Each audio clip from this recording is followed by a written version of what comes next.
I'm Rachel, currently 28 years old, and I started dating George, a senior colleague at the company I joined right after graduating from university 6 years ago. We got married after 2 years. Initially, I had a good relationship with my in laws when I went to greet them before our marriage. However, one day, I received a sudden call from my mother in law, Kathy, who scolded me for not having children yet. Kate, the sister of my father in law, James, and Kathy's sister in law, had recently become a grandmother.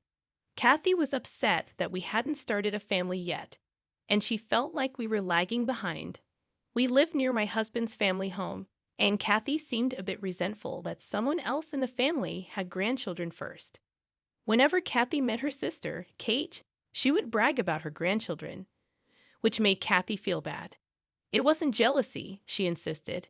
Kate just boasted and then quickly left. This behavior really annoyed me, and I sighed after hanging up the phone. When we first married, Kathy seemed like a fun, talkative person, friendly, and easy to talk to. Our conversations never seemed to end. However, looking back, Kathy often complained about Kate, even then. Aside from Kate, Kathy got excited about gossip and scandalous stories. Kate was always a favorite topic, and they used to get along well, going out and enjoying casual chats together. Remembering this made me anxious. Until then, Kathy had been relatively kind to me, often going out for tea and even giving me unused branded items. They were said to be too small for her, but they were a bit worn and not quite my style. I accepted Kathy's calls, not wanting to waste her kindness. After that initial phone call, I worried that she might start treating me the way she does Kate. Unfortunately, my fears were confirmed as Kathy began calling more frequently. She would mention the neighbors having a grandchild or a 46-year-old actress having a baby on TV, questioning why I hadn't had one yet. She used to mock Kate's pregnancies, but now the pressure on me increased daily. Since George is an only child, Kathy believed that grandchildren could only come from him. The thought of enduring Kathy's nagging calls forever if I didn't have children weighed heavily on me. I've always had irregular periods, irregular but regular enough that I've been told I can get pregnant. I shared this concern with George before our marriage, but he brushed it off, telling me not to worry about my parents either. His cheerful response reassured me, and I believed his parents would accept me as I am. Despite this, I continued visiting the doctor just in case. Lately, my cycle had stabilized, and it seemed I might be able to conceive. The call from Kathy came around this time, and after much thought, I answered. I talked to George about Kathy's relentless calls, expressing my concerns. He assured me that his mom was just a bit overbearing, and that we would eventually have kids. It would all work out. Despite his optimism, Kathy's aggressive tone on the phone left me anxious, especially considering the possibility of not being able to have children. George downplayed my worries, saying I was overthinking things. He remained confident, assuring me that his mom had been kind so far, and that everything would be fine. However, as time passed, it became evident that it wasn't fine. His dismissive attitude only heightened my anxiety. Even when I took proactive steps like preparing with supplements and exercise for ovulation, George was uncooperative about trying to conceive. He would often skip dinner, claiming fatigue, and head straight to bed. Promises made in the morning to try for a baby would be forgotten as he went out at night, returning late and often inebriated. His frequent business trips further intensified my sense of avoidance. With Kathy's persistent calls and a husband who showed no interest in starting a family, my stress escalated. My recently stabilized cycle began to falter again. Kathy's daily calls intensified, and whenever she saw women with children, she'd lament, "Women your age all have children. I want to buy such clothes for my grandchild too," in a melancholic tone. I endured the situation for nearly a year before finally breaking the silence. I confessed to Kathy that while she blamed me, George wasn't cooperative at all. There was a moment of silence on the phone before Kathy erupted, blaming her son. She found it unbelievable, insisting that if a child wasn't born, it was the woman's issue. She accused me of trying to pin the blame on her son, who, according to her, had no problems at all. It seemed she didn't listen when I clarified that I wasn't infertile, just a little irregular. Right after our call, Kathy contacted George at work, ranting and making it sound like I was placing blame on him. I made the call, and the conversation took a demeaning turn. Mom said Rachel called and complained about being infertile and blamed me for not having a child. I recounted to George. He responded emotionlessly, "That's not true." Kathy called. It's her usual hurry up and show me a grandchild call. "So, you're saying Mom is lying?" I asked. George replied, "Not exactly, but her way of speaking might have caused a misunderstanding. It's different from the truth."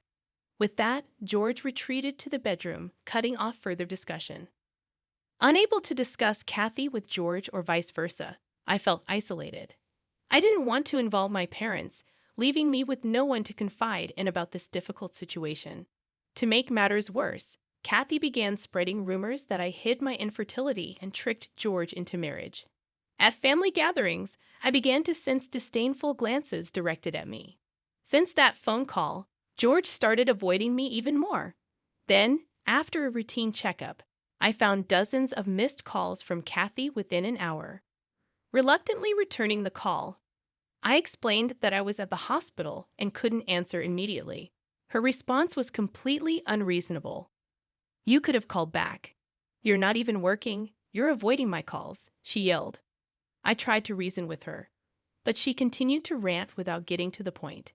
It seemed that her classmates having grandchildren irritated her, and she felt left out and upset. Then she said something unbelievable. "If you don't have a child by next year, leave." I was left speechless. "How can you say that?" "I'm trying, and I'll continue, but I can't guarantee a child," I managed to reply. Then she added, "Send $2,000 a month to our house from your money, not George's." I was even more shocked. Money? Why did we talk about money? How did it come to this? Isn't it obvious this is compensation? "You tricked us into marrying our son, and now we might never see our grandchild. $2,000 a month is cheap, right? Be grateful," she insisted. I was at a loss for words. I took care of my health, and it's not solely my fault we don't have children. George is uncooperative, and Kathy's relentless harassment has destabilized my previously improving cycle. Blaming everything on me and even trying to take money, I realized I had to discuss it with George again. When I told George everything, he suggested a family meeting. I wasn't keen on it, but I thought maybe Kathy would be more composed than when it's just us. It could also be a chance to make George see Kathy's behavior towards me. So, a meeting was set with me, George, Kathy, and James. I was concerned about James because, like Kathy, he had never directly clashed with me, but he also believed my infertility was the reason for no grandchildren. Seeing him made me more anxious, feeling like I had two adversaries. As soon as Kathy sat down, she started accusing me of hiding my infertility and deceiving them into marriage, even claiming I was accused of stealing her branded clothes. She claimed that neighbors and relatives knew, labeling me a terrible daughter-in-law. Stunned by her wildly distorted and one-sided accusations, the thought of her spreading such lies made me feel like the world was closing in on me. I responded more strongly than usual, demanding she stop making baseless accusations. I explained to George that I had disclosed my irregular cycles a long time ago and had been stabilizing them with doctor visits and supplements. I pointed out that she had given me those branded items because she couldn't wear them anymore. Yet she interrupted, labeling me a defective woman who couldn't have children and accusing me of being a lying thief. Losing my temper, I defended myself, emphasizing that it wasn't solely my fault. George's lack of cooperation, his constant work commitments, and her relentless blaming calls had stressed me out, destabilizing my cycle again. Despite my efforts with treatments, supplements, and exercise, the stress was hindering my chances of getting pregnant. Feeling her relentlessness fueling my anger, I lashed out, accusing her of selfishness. I cited examples of others facing challenges and still managing to have children, but she dismissed them, insisting that I was using stress as an excuse. Her accusations intensified, accusing me of not wanting to lose friends and even implying that I'd only had George for companionship. In a moment of frustration, I retorted, questioning her right to judge me when she herself hadn't had any children. I glared sharply at her as Kathy brought up her previous demand. Fine. If you don't have a grandchild by next year, leave or else pay $2,000 a month as compensation. Mom, calm down. George finally spoke, but unexpectedly he sided with his mother. She's right. I agree with Mom. It's ridiculous to say I'm not cooperating. I'm just busy with work, but still trying. We'll surely have a child by next year. I was in shock. George was agreeing with Kathy while his wife was being blamed, claiming to cooperate only when it suited him. My anger resurfaced, and I decided to confront the situation head-on. Then I'll leave, I declared. Kathy and George looked shocked. Rachel, what are you saying? I'm saying I'll leave if I can't have a child and can pay $2,000. What choice do I have? It's better to leave now, right? I challenged. Wait a minute. Kathy's voice softened suddenly. I didn't mean it like that. I said those things thinking you wouldn't take them seriously, not that I meant it. So, what do you mean? Kathy's brows furrowed in discomfort, and then she glanced at James. Or is there another reason you need the money? In that moment of quiet, James shifted uncomfortably. It's the club, isn't it? George and I exclaimed in surprise together. You've been spending my savings, haven't you? Kathy turned pale at James' accusation, but I understood. Kathy possessed those branded items for her club outings. She was always so proud. She probably wanted to show off at the club. Likely she sold what she could and dumped the rest on me. James's unexpected words seemed like an opportunity. I couldn't ignore the truth, and George, you have your secrets too. I confronted him. George loudly denied. What are you saying all of a sudden? I have no such thing. I placed several photos in the middle of the table for everyone to see. This is George, isn't it? The photo showed George walking arm in arm and kissing another woman. The room went cold. I felt George avoiding me. So I investigated and quickly found out about this woman. As I finished, I heard a sigh of utter dismay. It was James. Disgraceful. He looked directly at me.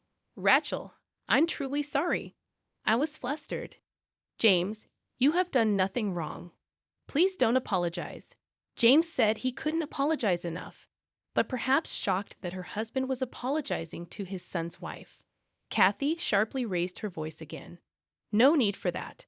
It's her fault we can't see our grandchild. Be quiet. You were the one trying to extort Rachel to pay off your club debts, and George, claiming to cooperate while having an affair. Both of you. Kathy fell silent at James's scoldings. I hesitated to intervene, thinking it was their marital issue. I'm truly sorry, he continued. George remained silent, offering no apology. James sighed deeply. I'm tired of your excuses. It's always someone else's fault, right? You have said terrible things about my sister, too. I discovered that Kate, James's sister, had been unfairly targeted by Kathy, enduring similar terrible rumors. Due to Kathy's malicious gossip, Kate dreaded even going out to shop and couldn't have her grandchildren over because of the lies spread about her. Now widowed, Kate found herself confined to her large home alone. Recognizing Kate's need for support, I'd also realized that Rachel still had a future ahead. If these two wouldn't even apologize, I was prepared to do anything, even divorce, to support Rachel in building a happy family. Moved to tears by these unexpected words, I had given up hope of finding any ally here. Kathy, stunned, began yelling again, unable to comprehend how anyone could say such awful things. She threatened divorce, claiming she had endured so much for us. I had considered divorce as well, and at James's words, Kathy couldn't retort and broke down crying. Following the divorce, my husband and I parted ways, and Kathy and James also divorced. It has been 3 years since then. Kathy thought James would return to her, unable to manage alone, but he chose to live with Kate. They decided to support each other for the rest of their lives. James still cares for me and occasionally contacts me with updates. My ex-husband remarried his mistress, who had a child. However, a subsequent blood test revealed that the child wasn't his, leading to yet another divorce. It was then he realized his infertility, confirmed by medical tests. Kathy is now working to pay off her debts, and her story of a mature divorce due to club visits has spread, making her the target of gossip.